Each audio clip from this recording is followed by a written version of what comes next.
Alright, I'm just gonna be real. This isn't the video I wanted to make after 3.5 months of silence, but your boy's got deadlines, and it was either this or I skip sleep for a week, which is tempting. But I see enough goblins. Anyway, have you played Psychonauts 2? I have, and if Halo Infinite turns out to be bad, which it better not, so help me God 343, I will mail myself to your office and I will take steps to intervene. This would be my game of the year, hands down. To be clear, I say this as someone with no nostalgic connection to the original, and you're gonna want to publicly stone me for this.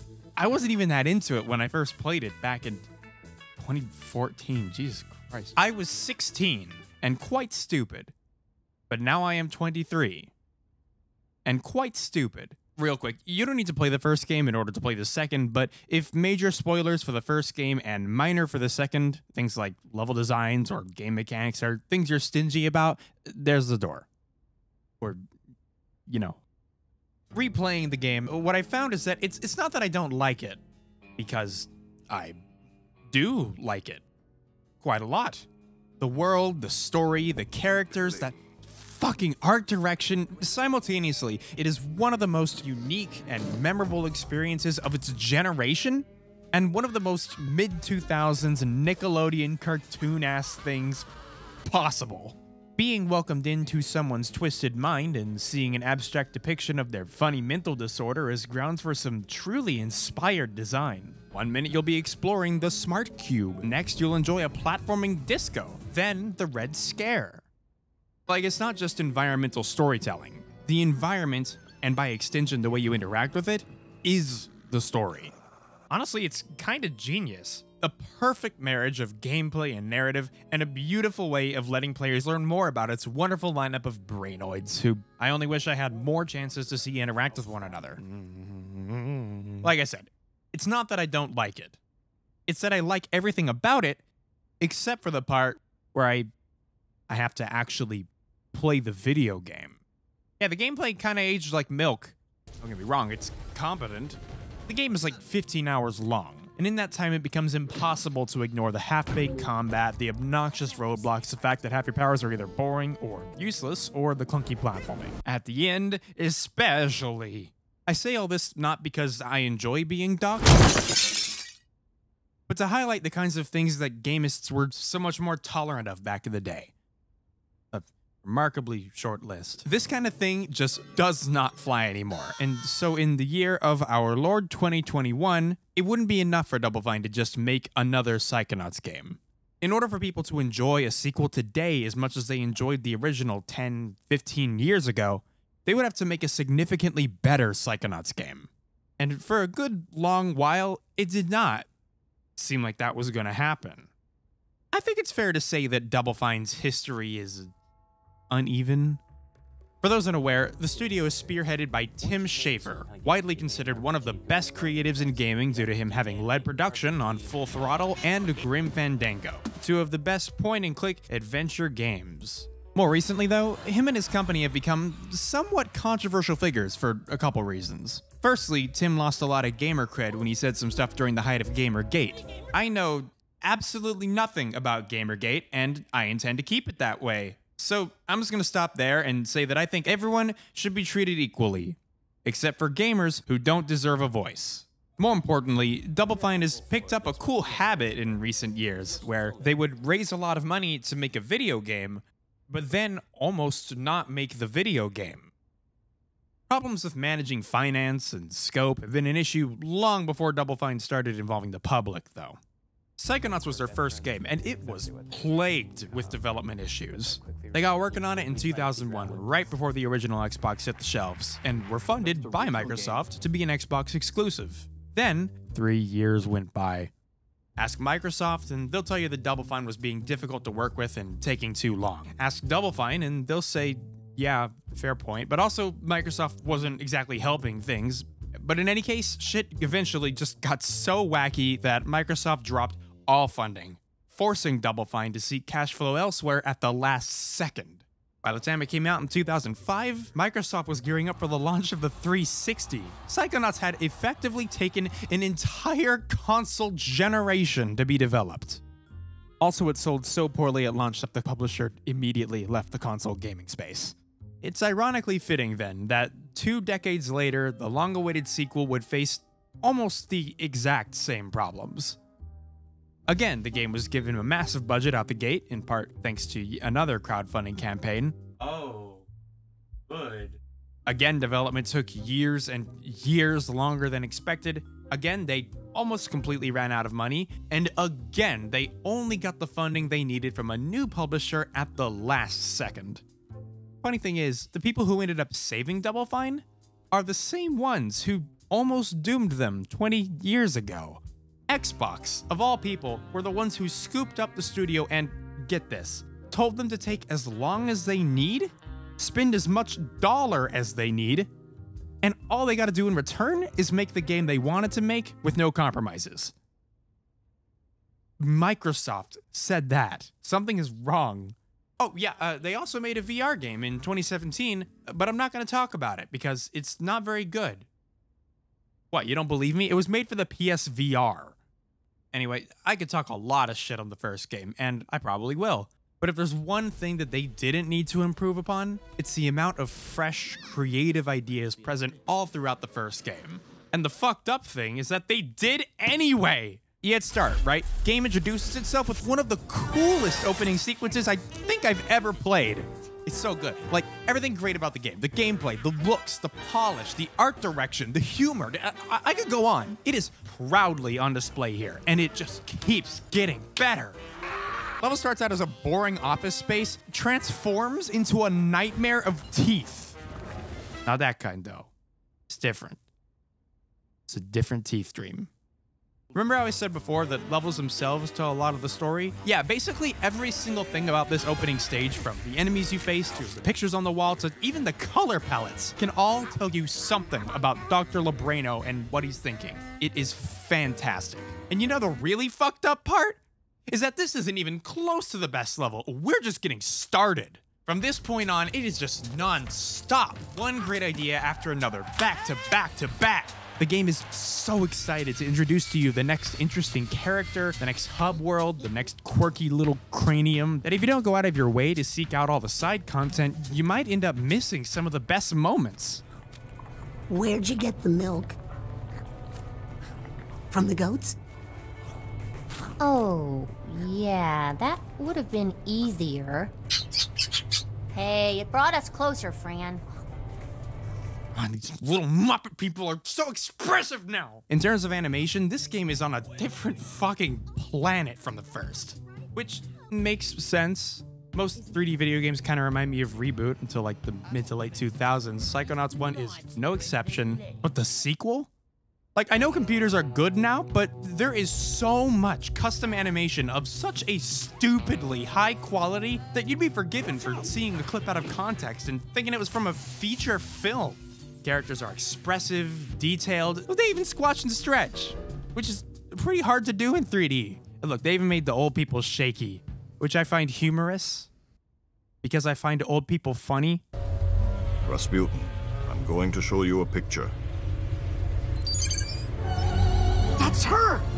The game never dwells on this for too long, but it's impossible not to just take a step back and marvel at how far these guys have come since 2005. I'm not just talking graphics here. Scott Campbell, the guy who designed Raz, is also the guy who came back to design, among others, Raz. I love how these guys are designed, and I don't know about you, but I think Raz's new drip does a better job of showing off his personality than the old fit. Also, the colors are way better. The voice talent is all back from the first game, and you can just hear how much fun everyone's having. I'm not Employee of the Year. I'm the greatest dentist of our century! Audio in general is just on a whole other level. Listen to how good.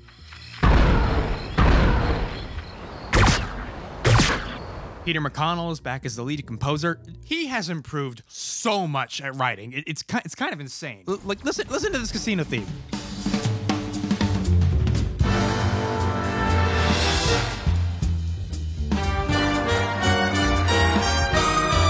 There is no fucking reason for it to go that hard. This is so fucked up.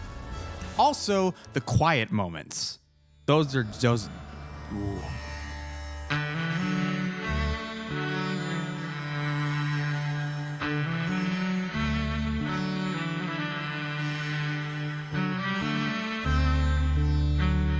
Did I mention it's all adaptive? I don't know if you know, I'm kind of a fan of that.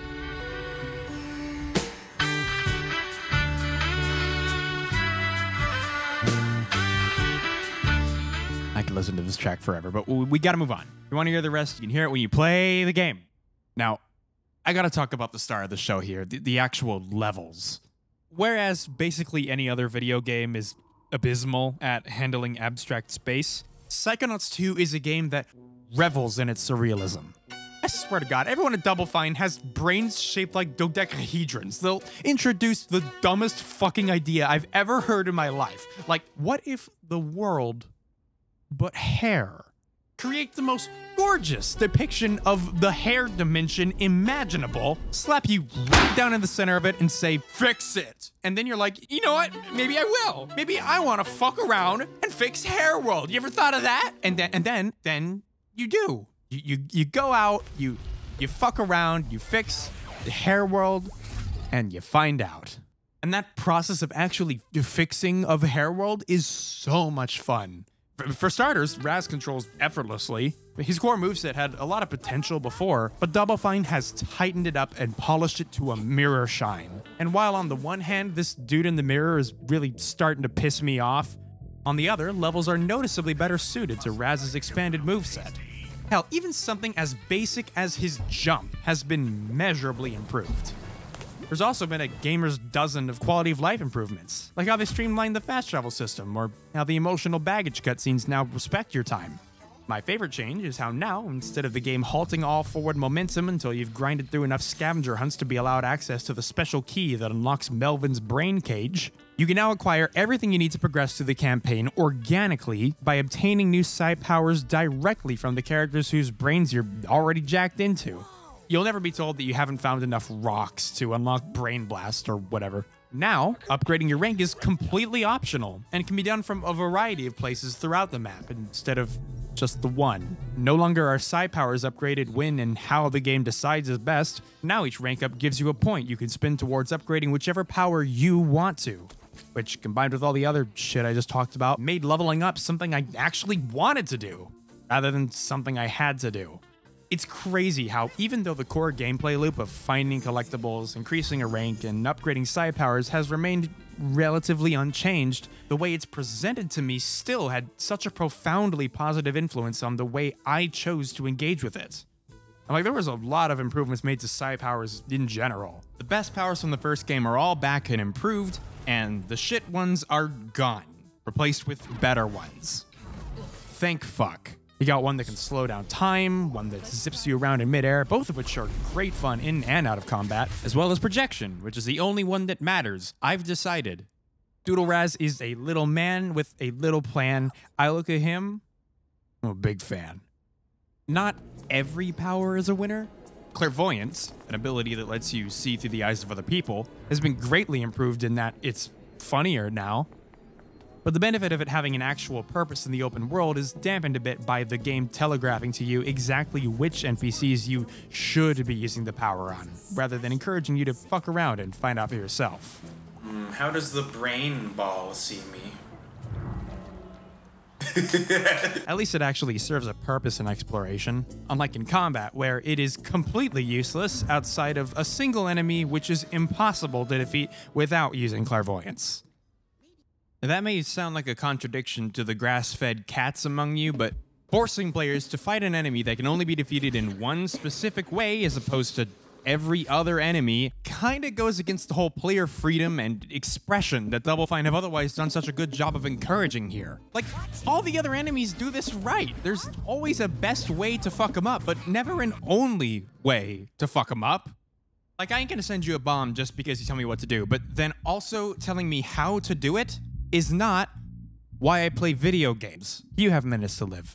And you know, while I'm crying and coming about a fake toy for children, it boggles my mind that despite all the brilliant streamlining and removal of antiquated bullshit design, y'all still elected to keep the awkward hot swap weapon wield thing from the first game. Like, a big part of what makes the combat fun is the experimentation part, you know, finding new ways to defeat enemies. But when you can only use 4 of your 8 Psy-Powers at once and pausing the entire game to select any of the new ones adds about as much excitement to any given experience as would a trip to the fucking DMV. A lot of players are just gonna pick the 4 they like and stick to them.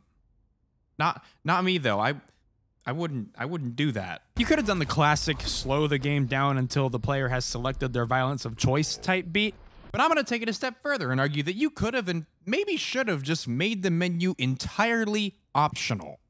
Like, sure, you could make the argument that there aren't no buttons on the goddamn controller for all 8 powers. Maybe try using your little poorly drawn eyes next time. To which I'd respond by saying, that's really insensitive. I'm actually very self-conscious about my little eyes. Also, you're dumb and stupid, because unless you're arguing that photo mode, thought tuner, toggle UI, and manual are all things that you need to have during combat, I don't buy that at all. Rearrange the layout a bit and make these accessible in the pause menu. Bad idea? Alright, how about optional button combos? Like holding down both triggers or both bumpers for unique actions. Why not go the modifier route of holding down one button to change the binding of some others, like in early Ass Creed? Hell, even if you're adamant that, no, the controller can only do 4, no more. I'm playing with a damn keyboard here, Tim. There's a few buttons here. Like, I count more than 4 that we aren't using. We can bind things to these. We have the technology. Look, I'm sure there's a good reason for them choosing to do it this way. I do love to complain, but in case it's not obvious, I still think the combat system is really good in spite of these problems. Even during moments of frustration, I was happy to press on to see more of what this game had in store, whether it be a new song, a new ability, a new cutscene. No, that's not it. Put the old box in the basket and the egg in the ocean. You put the egg in the basket and the old egg in the box and the box in the ocean. Simple. And if you tell anyone about me, anyone at all, you'll have to deal with her. No, not her. Please don't make me look at her. This game's writing is so good. Old characters are brought back, all of them just as great as before, and new characters are introduced that play off the existing cast very well.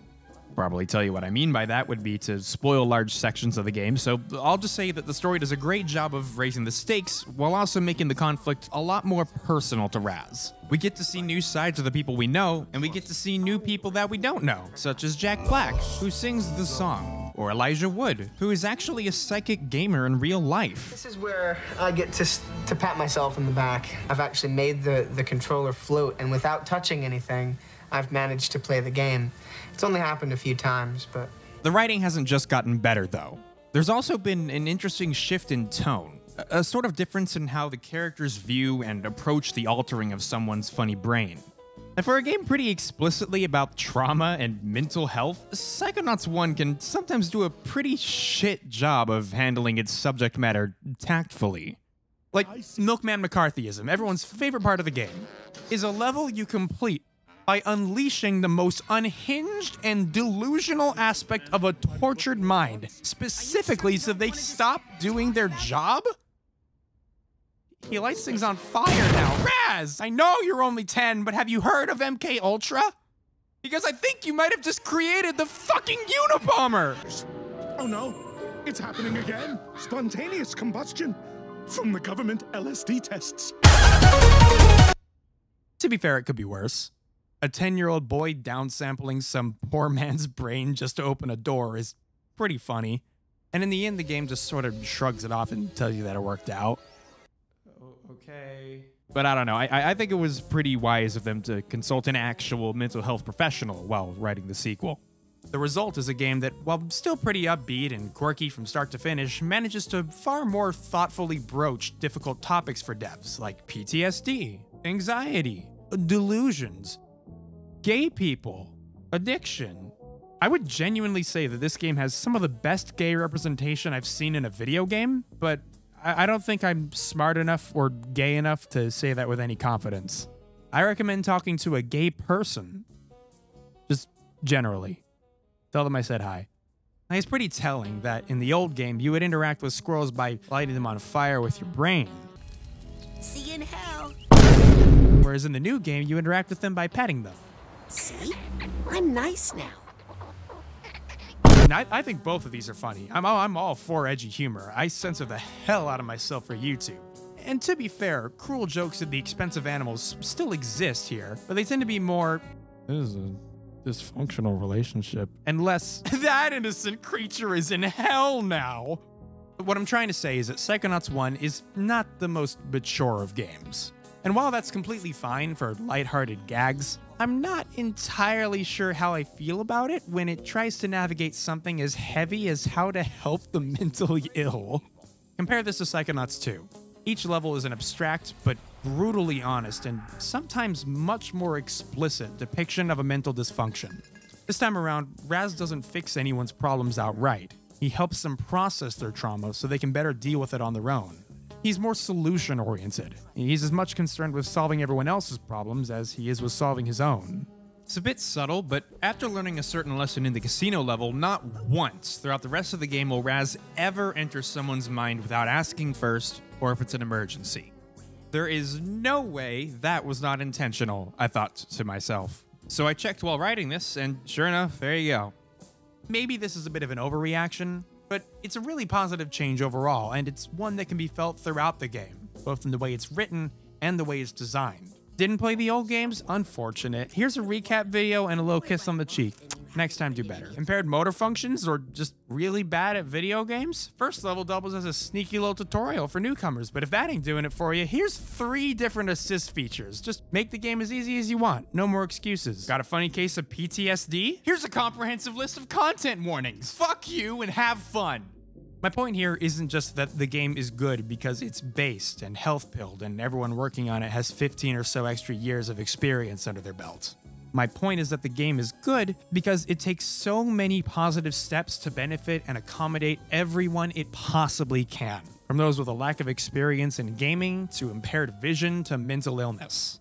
Like, not every game has to be designed like this, but holy shit, we need more games designed like this. I love this goddamn game. It's a charming experience that tackles some very heavy subjects with the exact same levity and a newfound respect. It's as much a game about mental health, empathy, loss, and healing as it is about pretty colors, brain funnels, hand puppets, and silly animal abuse. At its worst, it feels like a more streamlined, fleshed out, better playing Psychonauts 1. And at its best, it feels like watching a top-tier animated movie, one that I have the privilege of being allowed to take part in. Video games are cool.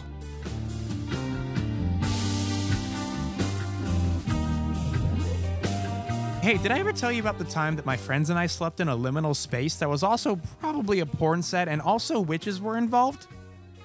I'm not exaggerating. I was on a podcast with them where we talked about the experience. It was an absolute journey. You should give it a listen. Or don't. Whatever, you're bald.